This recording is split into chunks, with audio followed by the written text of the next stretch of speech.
Hello, Professor Buckley back with another short conversation on a topic of interest to our technical writing success, and that is introductions and conclusions.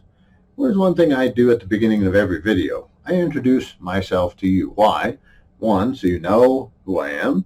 I introduce the topic so you might know whether or not you want to watch the rest of the video. If you are looking for a video on putting together brakes on a 1974 Ford, you do not want to watch my video on introductions and conclusions. However, if you want to be successful in your assignments, you do, right? So we introduce something and then we conclude. At the end of every video, I have a conclusion. I wrap it up. I give you some main points. The same goes for our documents. So let's dive in and see what we can learn about writing good introductions and fantastic conclusions. Well, today we're going to take a look at introductions and conclusions in our short little conversation here. Two very critical pieces of any writing that you do in the technical writing vein, and any other things you do as well. If you're writing a letter to grandma, you want to introduce what you're writing for. Dear Grandma, I appreciated you sending me my Christmas gift. And then you would go on to tell her how you used it, and then you'd wrap up by saying thank you, and I hope to see you soon, or something like that. Sincerely, your favorite grandson, in my case, or granddaughter if you're female. So let's jump in and see what we've got going on. What is the point of an introduction? What happens if you meet somebody new? What is often the first thing you do outside of our pandemic realm where we no longer touch people? The handshake is a way of introducing yourself.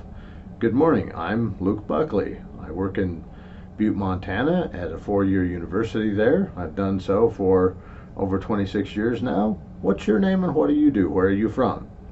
And this gives us a picture of what we are to another person and gives us a picture of what they are to us. We have the same device in writing. It's called the introduction. It's the very first thing we generally read in our report. What does it do? It catches the reader's interest, much like spying somebody across the room that works in the same field you do and you want to talk to them. The introduction is a written way of catching your reader's interest. You'll tell them what you're writing about.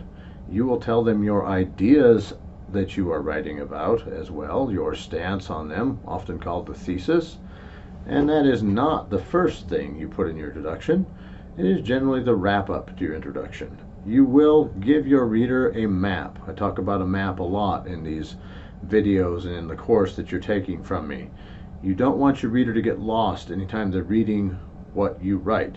And the introduction is a wonderful doorway. I've got a picture of a doorway here. It's inviting. It draws the person in from the outside. And an old writing trick that I've learned many times is write it last. Write your paper so you know what the content is, and then write the introduction. You can write a better introduction that way, as opposed to writing an introduction when you have absolutely no body, no conclusions, no points, no evidence, no explanations, no arguments, no claims, nothing. You've got a bunch of blank sheets that come after this, but you write your introduction and then you're forced to follow that introduction. It's harder to write that way. All right, make sense? Let's take a look at an example of one. For this example, I borrowed it from the University of Washington. The writer is saying, we need to review some textbooks, and we're going to report to a committee to see which ones we should use in our class. And here's how they did it. We all know that textbooks dry out history completely, dehydrating the gripping stories and critical conflicts of the past to a dusty piece of history leather. Tough, nasty, and hard to digest. As I reviewed 3 accounts of expansion in the western United States, I found some signs of life in the desert. Compared to the texts I reviewed for our last adoption, the new textbooks offer more complete accounts and stronger analysis of the interactions between settlers and Native Americans, race and gender dynamics in the West, and the role of the federal government in all phases of Western settlement. We have a much more palatable assortment of facts for our students to chew on, but is it any more substantial? Here, I question which of these texts will allow us to teach not just the facts, but the skills, reading, writing, questioning, and thinking critically, which we as a committee have decided should take precedence in our class. Okay? Pretty decent example for an introduction. let's take a closer look and see what pieces this author used. Okay. I have color-coded a couple of them based on our first introduction to introductions. We have the sentence in red here. This is an attention grabber. Okay. We have put out to the audience something that connects us. We all know history stinks, right? All the history classes we took bored us to tears, and here's why. They wrote it in a way that's tough, nasty, and hard to digest. Okay, that grabs my attention. I want to see what you have to say about this. Okay? Very shortly after that, as the writer, we've given you the subject. It's a book review, is what you will be reading. And further on down, we have the author's thesis. The thesis is, boom, we have better facts in these books to chew on, and are they worth changing our picks? Okay? Well, let's move on. Once you get done with your paper, you've gone in, you've extracted all the information you need to about those 3 books, we need to tie it up. Wrap it up, put a bow on it. These are our conclusions. If you're familiar with Porky Pig, you say ba-deet, ba-deet, ba-deet. That's all, folks. A conclusion does not just repeat what you've said. You've already said it. Don't bore your reading audience by just repeating it verbatim. Okay?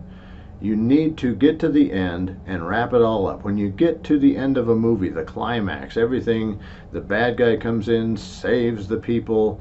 Not the bad guy, the good guy comes in and saves the people. That would be an interesting conclusion. The bad guy turns good.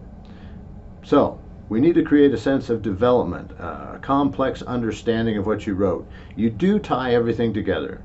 In a standard paper, you might bring forward 3 points with which you have supported by peer-reviewed research, first-hand research.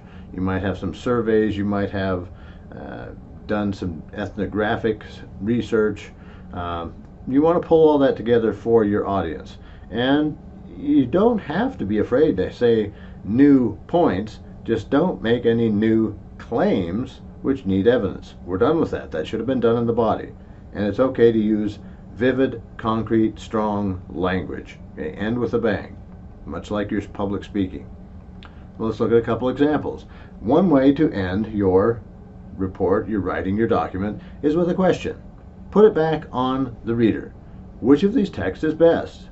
The colorful pictures and the graphics, the clear prose, the primary documents all have their appeal. But the tasty morsels distract us from asking the real question. What are we teaching for? If we want our students to think like historians, then Land of the Free's liberal use of primary documents, the very same documents historians use to construct the past, makes it our best choice. Okay? Give a question, then give an answer. And then your reader can decide for themselves if they agree with you. And we've used devices in here, right? We've used anecdote, we've used story, we've used, is it really a tasty morsel? No. But that makes us understand what we're talking about. You can use a quotation, right? So this time, the author says in the book, oh, say, can you see? I found this information. And that leads us to the end where he says, let's take one of JFK or John F. Kennedy's famous phrases and twist it to our needs. We revise it. Ask not what your textbook can do for you, but ask what you can do for your textbook. Okay? You can leave your reader with a vivid image. Okay? This is a very good one. I remember what made history matter to me. As a high school student, I found a diary my grandmother kept during the Depression. I carried that little leather-bound book with me everywhere, poring over its contents, seeking connections between my family's past, my country's past, and myself. If we want to inspire our students to move from memorizing facts to developing an interest in history, I recommend A More Perfect Union as our choice. This text's attention to emotionally touching photographs and personal stories of the West offers us the best hope of enabling our students to make a personal connection with the past.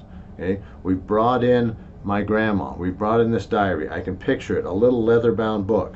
Wow, she lived through one of the most painful times in our country with the Depression. Nobody had food, nobody had money. It was terrible. I have this picture, and now I'm interested in why you picked that choice. The last one is a call to action. Okay, we want to motivate our reader to do something. Clearly, all 3 of these books have a problem, but we as teachers need to work with students to build them up into junior historians. Okay, let's wait. Okay, that sentence in there. Let's delay the adoption until next year and lobby the companies to give us what we want. A textbook that will give us what we want. History colored in all of its complexity, conflict, and compromise. In this way, perhaps we can inspire our students, because that's what education is all about. Okay? Sounds good? I think so. So take these tips and tricks about writing introductions and conclusions, roll them into your toolbox, roll them into your writing. I expect to see better writing come from you here on out. This brings us to the end of our slide deck, and the dragon has returned to its cave. It's done soaring over the high mountain valleys. So, the end of this slide deck, and stay tuned for my closing comments. Well, there we have it. We have the ability to write good introductions where we grab the reader's attention, we tell them where we're taking them, we take them along that path, and then we wrap up our document with a fantastic conclusion. We give them a vivid image, a question, a call to action. Remember all those tips and tricks that we had in there. So, hopefully, be better writers, turn in great assignments, earn that A, and stay tuned for the next episodes. Professor B, out.